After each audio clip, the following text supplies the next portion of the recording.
Praise the lord. ಕರ್ತನ ಘನವುಳ್ಳ ನಾಮಕ್ಕೆ ಕೋಟಿ ಕೋಟಿ ಸ್ತೋತ್ರಗಳನ್ನು ಹೇಳುತ್ತೇನೆ. ನನ್ನನ್ನು ವೀಕ್ಷಿಸುತ್ತಿರುವಂಥ ನಿಮ್ಮೆಲ್ಲರಿಗೂ ಯೇಸು ಕ್ರಿಸ್ತನ ಮಧುರವಾದಂಥ ನಾಮದಲ್ಲಿ ಧನ್ಯವಾದಗಳನ್ನು ನಾನು ತಿಳಿಸುತ್ತೇನೆ.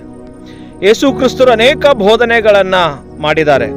ಅನೇಕ ಜನರಿಗೆ, ನಾನಾ ಥರವಾದಂಥ ಜನರಿಗೆ ತನ್ನ ಉಪದೇಶವನ್ನು ಮಾಡಿದ್ದಾರೆ.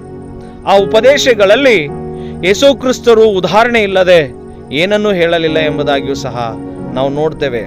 ಸತ್ಯವೇದದಲ್ಲಿ ಶ್ರೀ ಮತ್ತಾಯನ ಬರೆದ ಸುವಾರ್ತೆ 21ನೇ ಅಧ್ಯಾಯದ 28ನೇ ವಚನದಲ್ಲಿ ಯೇಸು ಕ್ರಿಸ್ತರು ಒಂದು ಉದಾಹರಣೆಯ ಮೂಲಕವಾಗಿ ಜನರಿಗೆ ಉಪದೇಶವನ್ನ ಮಾಡ್ತಾರೆ. ಹೇಗೆಂದರೆ 28ನೇ ವಚನದಲ್ಲಿ ಹೀಗೆ ಬರೆಯಲ್ಪಟ್ಟಿದೆ, ಒಬ್ಬನೊಬ್ಬ ಮನುಷ್ಯನಿದ್ದನು, ಅವನಿಗೆ 2 ಮಕ್ಕಳಿದ್ರು. ಆ ಮಕ್ಕಳಲ್ಲಿ ಮೊದಲನೆಯವನ ಬಳಿಗೆ ಹೋಗಿ, ಮಗನೇ, ಇವತ್ತು ದ್ರಾಕ್ಷಾ ತೋಟದಲ್ಲಿ ಹೋಗಿ ಕೆಲಸವನ್ನ ಮಾಡಿ ಬಾ ಎಂಬುದಾಗಿ ಹೇಳಿದನು. ಆಗ ಆ ಮಗನ್ ಹೇಳ್ತಾನೆ, ಅಪ್ಪ, ನಾನು ಹೋಗೋದಿಲ್ಲ ಎಂಬುದಾಗಿ ಹೇಳಿದನು. ಆದಾಗ್ಯೂ ಅವನು ಹೋಗಿ ಕೆಲಸವನ್ನ ಮಾಡಿ ಬಂದನು. ಆದರೆ 2ನೇಯವನ ಬಳಿಗೆ ಹೋಗಿ ಆ ತಂದೆಯು ಹೇಳ್ತಾನೆ, ಮಗನೇ, ಇವತ್ತು ಹೊಲದಲ್ಲಿ ಹೋಗಿ ನೀನು ಕೆಲಸವನ್ನ ಮಾಡಿ ಬಾ. ಆದರೆ ಆ ಮಗನ್ ಹೇಳ್ತಾನೆ, ಅಪ್ಪ, ಖಂಡಿತವಾಗಿ ನಾನು ಹೋಗಿ ಬರುತ್ತೇನೆ, ಕೆಲಸ ಮಾಡಿ ಬರ್ತೇನೆ ಎಂಬುದಾಗಿ. ಆದರೆ ಆ 2ನೇ ಮಗನು ಹೋಗಲೇ ಇಲ್ಲ. ಆಗ ಯೇಸು ಕ್ರಿಸ್ತರು ಕೇಳ್ತಾರೆ, ಆ 2 ಮಕ್ಕಳಲ್ಲಿ ತಂದೆಯ ಚಿತ್ತದಂತೆ ನಡೆದವರು ಯಾರು ಎಂಬುದಾಗಿ. ಆಗ ಜನರು, ಆತನ ಹಿಂಬಾಲಕರು, ಆತನ ಹಿಂದೆ ಬರುವಂತ ಜನರು ಹೀಗೆ ಹೇಳ್ತಾರೆ, ಮೊದಲನೆಯವನು ಹೋಗುವುದಿಲ್ಲ ಎಂಬುದಾಗಿ ಹೇಳಿ ಹೋಗಿ ಆ ಕೆಲಸವನ್ನ ಮಾಡಿ ಬಂದವನೇ ತಂದೆಯ ಚಿತ್ತದಂತೆ ನಡೆದನು ಎಂಬುದಾಗಿ. ಆಗ ಯೇಸು ಕ್ರಿಸ್ತರು ಈ ಒಂದು ಉದಾಹರಣೆಯನ್ನ ಹೇಳಿದ ಮೇಲೆ ಹೀಗೆ ಹೇಳ್ತಾರೆ, ಮೊದಲು ದೇವರ ರಾಜ್ಯಕ್ಕೆ ಭ್ರಷ್ಟರು, ಸೂಳಿಯರು ಪರಲೋಕ ರಾಜ್ಯಕ್ಕೆ ಸೇರ್ತಾರೆ ಎಂಬುದಾಗಿ ಹೇಳ್ತಾರೆ. ಅದಾದ ನಂತರ ಅವರು ಹೀಗೆ ಹೇಳ್ತಾರೆ, ಸ್ನಾನಿಕನಾದಂಥ ಯೋಹಾನನು ಬಂದನು, ಉಪದೇಶವನ್ನ ಸಾರುತ್ತಿದ್ದನು, ಬೋಧನೆಯನ್ನ ಮಾಡುತ್ತಿದ್ದನು. ಆದರೆ ಆಗ ಭ್ರಷ್ಟರು, ಸೂಳಿಯರು ಆತನ ಮಾತನ್ನ ಕೇಳಿ ತಗ್ಗಿ ಶರಣಾಗಿ ಆತನ ವಾಕ್ಯವನ್ನ ಕೇಳಿ ಕೈಕೊಂಡು ನಡೆದರು. ಹೀಗಾಗಿ ಪರಲೋಕ ರಾಜ್ಯಕ್ಕೆ ಇವರೇ ಮೊದಲು ದೇವರ ರಾಜ್ಯದಲ್ಲಿ ಸೇರುವರು ಎಂಬುದಾಗಿ. ನನ್ನ ಪ್ರೀತಿಯ ಸಹೋದರ ಸಹೋದರಿಯರೇ, ಈಗ ನೀವು ಮತ್ತು ನಾವೆಲ್ಲರೂ ದೇವರ ರಾಜ್ಯಕ್ಕೆ ಸೇರಬೇಕಾದರೆ ತಂದೆಯ ಚಿತ್ತದಂತೆ ನಾವು ನಡೀತಾ ಇದ್ದೇವಾ ಇಲ್ಲವಾ ಎನ್ನುವಂಥದ್ದು ಒಂದು ಮಾತಿದೆ. ನಮ್ಮ ಪರಲೋಕದ ದೇವರು ನಮಗಾಗಿ ಈ ಲೋಕಕ್ಕೆ ತನ್ನ ಪ್ರೀತಿಯ ಮುದ್ದು ಮಗನನ್ನೇ ಈ ಲೋಕಕ್ಕೆ ಕಳಿಸಿಕೊಟ್ಟಿದ್ದಾರೆ. ಯೇಸು ಕ್ರಿಸ್ತರು ಹೇಳ್ತಾರೆ, ನಾನೇ ದ್ರಾಕ್ಷ ಬಳ್ಳಿ, ತಂದೆಯು ತೋಟಗಾರನಾಗಿದ್ದಾನೆ ಎಂಬುದಾಗಿ. ನೀವು ಕೊಂಬೆಗಳಾಗಿದ್ರಿ, ಫಲ ಕೊಡುವ ಮರವು ಇನ್ನೂ ಹೆಚ್ಚು ಫಲ ಕೊಡುವಂತೆ ಆ ಕೊಂಬೆಯನ್ನು ಮಾಡ್ತಾನೆ, ಫಲ ಕೊಡದೇ ಇರುವಂತ ಮರಗಳನ್ನ ಕಡಿದು ಬಿಸಾಕಿ ಬಿಡ್ತಾನೆ ಎಂಬುದಾಗಿ.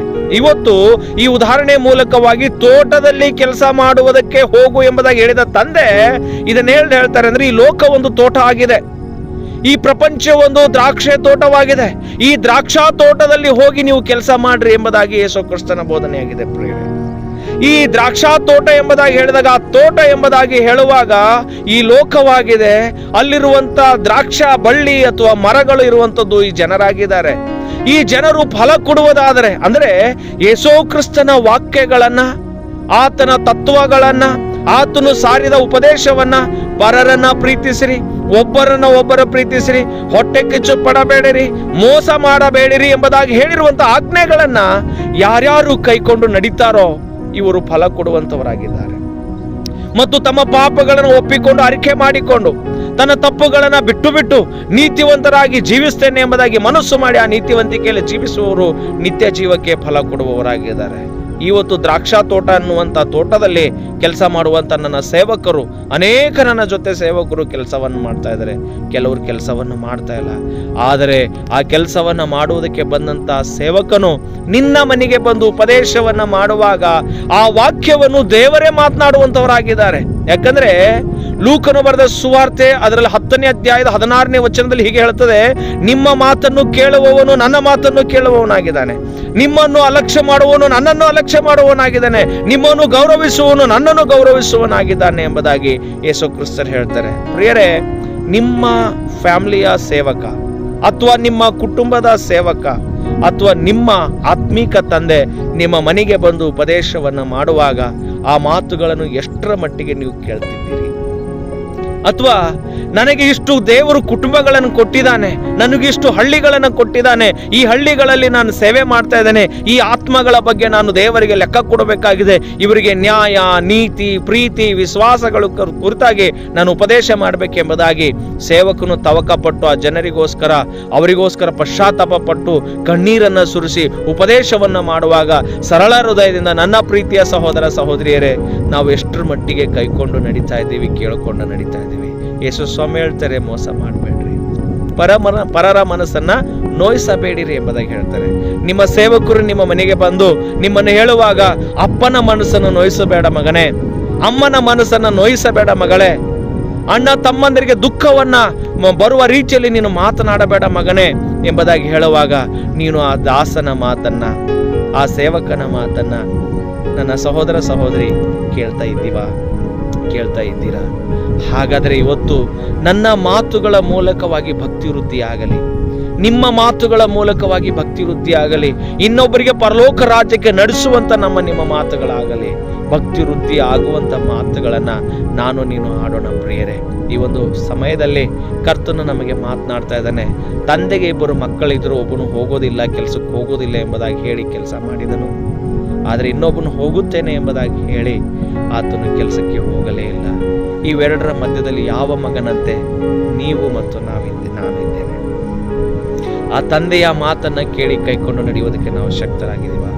ಇವತ್ತು ನನ್ನ ಸಹೋದರನೇ ಹಾಗೂ ನನ್ನ ಸಹೋದರಿಯರೇ, ಇವತ್ತು ನಿನಗೆ ಆತ್ಮಿಕ ತಂದೆಯಾಗಿ ಅಥವಾ ಸೇವಕನಾಗಿ ನಾನು ಹೇಳುವಂಥದ್ದಿಷ್ಟೇ. ಕರ್ತನ ವಾಕ್ಯವನ್ನ ಓದಿರಿ, ಸತ್ಯವೇದ ವಾಕ್ಯವನ್ನ ಧ್ಯಾನ ಮಾಡಿರಿ, ಅದರಲ್ಲಿ ಬರೆದಿರುವಂಥದನ್ನ ಕೈಕೊಂಡು ನಡೀರಿ. ಯೆಹೋಶುವನು ಹೇಳ್ತಾನೆ, ಈ ಧರ್ಮಶಾಸ್ತ್ರದಲ್ಲಿರುವಂತಹ ಆಜ್ಞೆಗಳನ್ನ ಕೈಕೊಂಡು ನಾನು ನಡೆದರೆ ನಿನಗೆ ಉದ್ಧಾರ ಮಾಡುತ್ತೇನೆ, ಉನ್ನತಿಗೆ ನಡೆಸ್ತೇನೆ ಎಂಬುದಾಗಿ ದೇವರ ಆತನ ಮೂಲಕವಾಗಿ ನಮಗೆ ತಿಳಿಸಿಕೊಟ್ಟಿದ್ದಾರೆ. ಪ್ರೀತಿಯ ಸಹೋದರ ಸಹೋದರಿಯರೇ, ದೇವರ ವಾಕ್ಯದಂತೆ ನೀನು ನಾನು ನಡೆಯುವುದಾದರೆ ಕರ್ತನು ನಿನ್ನ ಮತ್ತು ನನ್ನ ಸಂಗಡ ಇರುವವರಾಗಿದ್ದಾರೆ. ನಿಮ್ಮ ಜೊತೆ ನನ್ನ ಜೊತೆಯಲ್ಲಿ ದೇವರಿದ್ದಾನೆ, ದೇವರಿರ್ತಾನೆ ಪ್ರಿಯರೇ. ದ್ರಾಕ್ಷಾ ತೋಟದಲ್ಲಿ ಕೆಲಸ ಮಾಡಬೇಕೆಂಬುದಾಗಿ ಮನಸ್ಸು ಮಾಡುವವನು, ಹೋಗ್ತೇನೆ ಅಪ್ಪ ಅಂತ ಹೇಳಿ ಹೋಗದೇ ಇರುವವನು, ಹೋಗೋದಿಲ್ಲ ಅಂತೇಳಿ ಹೋದವನು, ಇವತ್ತು ನಾನು ನೀನು ಚರ್ಚಿಗೆ ಹೋಗ್ತೇನೆ ಎಂಬುದಾಗಿ ಹೇಳುವವನು, ಹೋಗದೇ ಇರುವವನು ಹೇಗಿದ್ದೇವೆ? ಪ್ರತಿ ವಾರ ಚರ್ಚಿಗೆ ಹೋಗಿರಿ, ನಿಮ್ಮ ಆತ್ಮಿಕ ಸೇವಕರನ್ನ ಸಂಧಿಸಿರಿ, ನಿಮ್ಮ ಕಷ್ಟ ದುಃಖಗಳನ್ನು ಅವರಿಗೆ ಹೇಳಿರಿ, ಅವರ ಕಷ್ಟ ದುಃಖಗಳನ್ನು ನಿಮಗೆ ಹೇಳ್ತಾರೆ. ನಿಮ್ಮ ಬಾಂಧವ್ಯ ಇರಲಿ, ನಿಮ್ಮ ಪ್ರೀತಿ ವಿಶ್ವಾಸ ಇರಲಿ, ಒಗ್ಗಟ್ಟಿನಿಂದ ಸೇವೆಯನ್ನ ಮಾಡಿರಿ, ಒಬ್ಬರಿಗೊಬ್ಬರು ಪ್ರಾರ್ಥನೆಯನ್ನ ಮಾಡಿರಿ, ಒಬ್ಬರಿಗೊಬ್ಬರು ಸಂತೈಸಿರಿ, ಒಂದೇ ಮನಸ್ಸುಳ್ಳವರಾಗಿ ಕುಟುಂಬ ಪ್ರಾರ್ಥನೆ, ಸಭೆಯಲ್ಲಿ ಪ್ರಾರ್ಥನೆ ಮಾಡುತ್ತಾ ತಂದೆಯಾಗಿ ಮಕ್ಕಳಾಗಿ ದೇವರಿಗೆ ನಮಿಸುತ್ತಾ ಆತನ ಮಾರ್ಗದಲ್ಲಿ ನೀವು ಒಬ್ಬರನ್ನೊಬ್ಬರು ನಡೆಯಬೇಕೆಂಬುದಾಗಿ ಹೇಳುತ್ತಾ ಈ ವಾಕ್ಯವನ್ನು ಇಲ್ಲಿಗೆ ಮುಕ್ತಾಯ ಮಾಡ್ತೇನೆ.